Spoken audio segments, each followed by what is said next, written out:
Carl and Brendan here from Brrraaains A Head-Banging Life, gbhblofficial for short. And we're going to do a reaction. We're going to sit here, listen, and then talk about A Track by Tribe of Ghosts.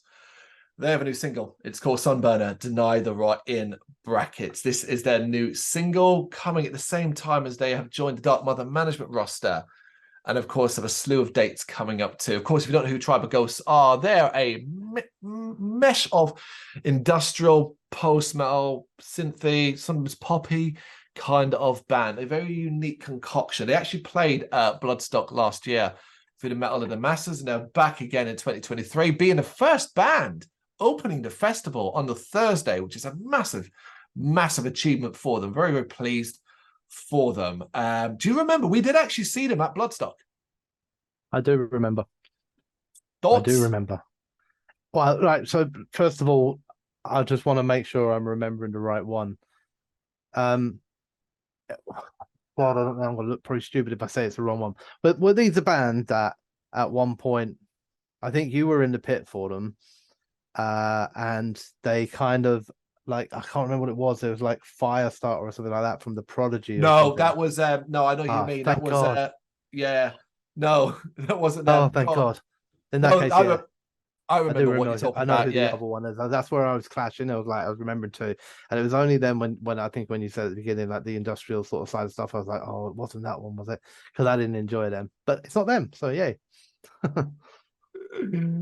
Yeah, I wouldn't necessarily expect you see a lot of bands at a festival over like 9 months ago. You're not necessarily going to remember everyone, particularly if you haven't kept up with them, you know. So it's not necessarily a whole, oh, I'm testing you or anything like that. Well, if you were, I failed. Yes, yes, indeed. But this track is described as a journey of ambient synth pop hooks that descends an unrelenting sonic assault. It also features a guest appearance from the vocalist Ben Mason, known for his vocals in Bound in Fear and Pint Glass. Those two bands there should give you an idea of where this track might head at a certain point. Now, I will say I haven't actually listened to this yet. I haven't done it, so it is fresh to me too. And also the lyrics are kind of based around guitarist Adam Sedgwick's experience before and after being diagnosed with generalized anxiety disorder. So there is some personal lyrical content here too. Damn it. So we said, maybe I have to not be as harsh if I don't like it. No, you can still be. The lyrics are there in the description on the YouTube channel as well, so you can totally read them too. We are going to get this going now, as we don't really know what it sounds like. Let's do this in 3, 2, 1, go.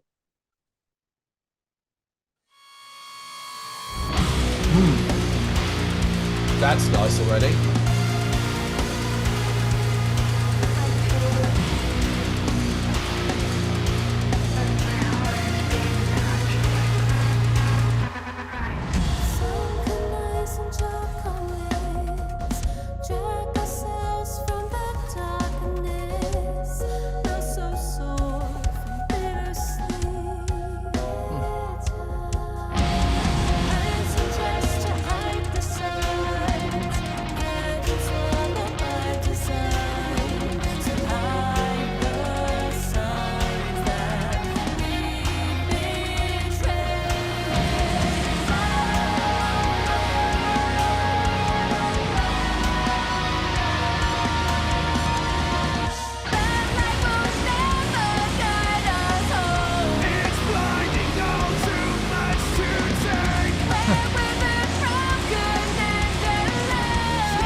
happening.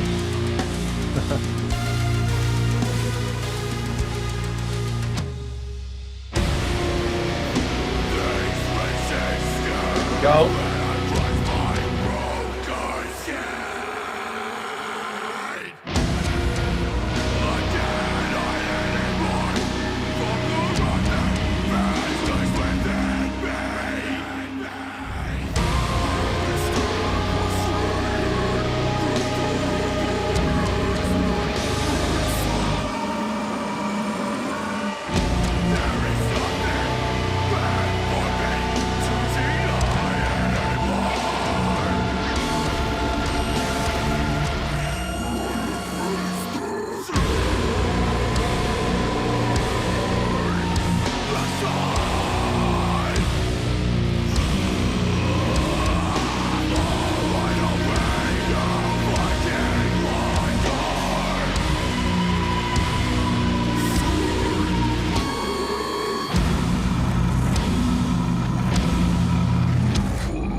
That really gurgling drain sound.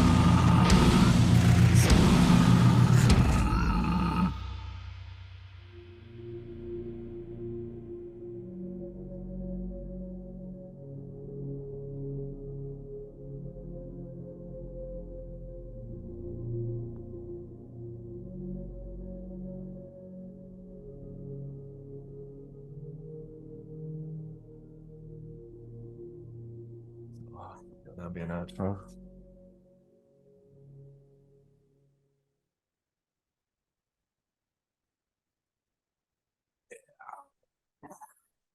Hey, bravo to everybody involved in that video. That's a very cool video. Very, very well done. What probably looked like it was quite low budget in regard to what you were doing. You did an amazing job of really catching my attention there. Look, I'm going to come straight out with this and say this. You know, I approach this with trepidation to a certain degree. You know, I do like Tribe of Ghosts, but I always love everything they do. And I was always like, oh my God.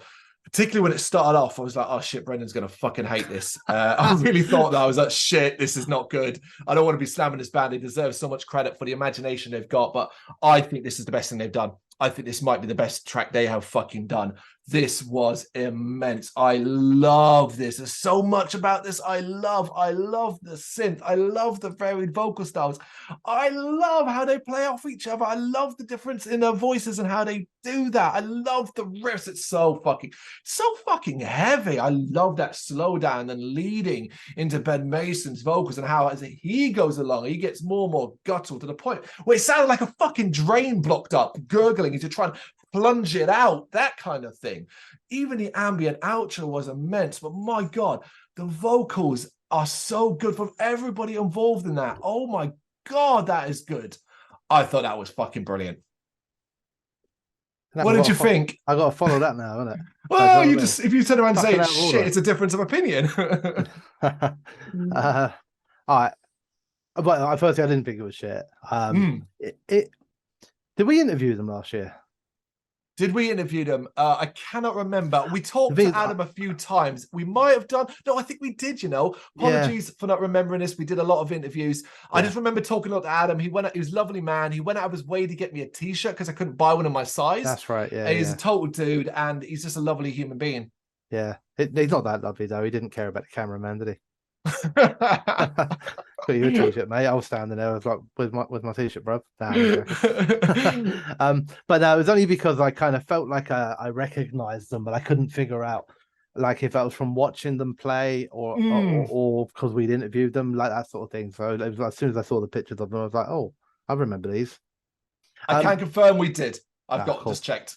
Yeah, the thing when you're behind the camera, and I basically spend the whole time just staring at the screen, so I remember them well. Yeah, I haven't quite off segue. I haven't quite forgiven Brendan for wanting to go see a band, leaving me alone to work the camera with pissed and having one of the most out of frame, messy interviews ever.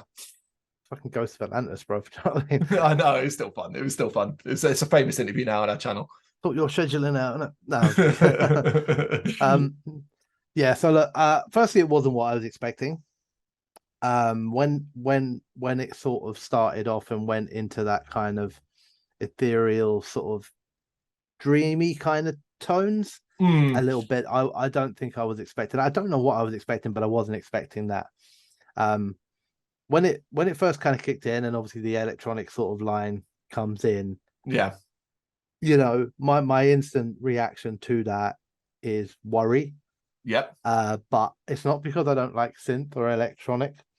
I just worry that if I hear it early in the song, is the song now going to be littered with it, or is it going to be used like almost with restraint to enhance the song? And I felt that's what they did. So I had no problem with it throughout the song because it wasn't driving the song completely.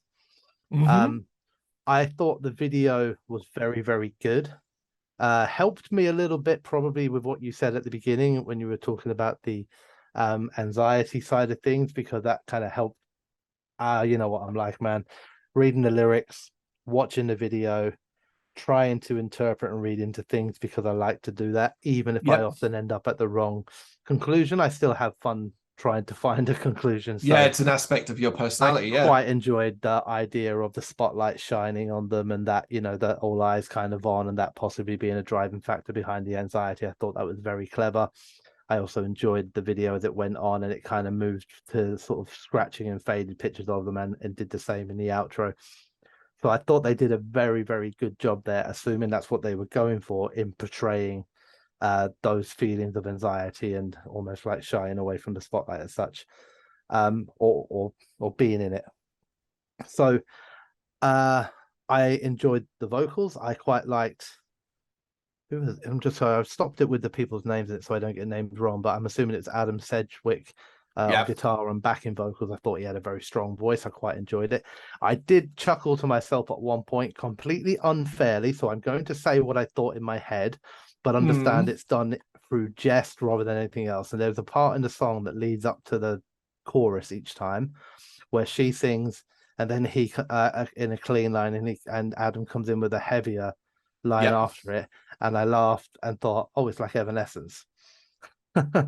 Okay, yeah, all right, yeah. Of course, but it was a joke. Like, do you know what I mean? There's nothing Evanescence about the track, like in that sort of way. It was just what it kind of made me think about. You do realize many people might be going, yeah, but what's wrong with that? Without realizing that we both heavily dislike Evanescence. I mean, if you like Evanescence and that's what you were going for, you smashed it.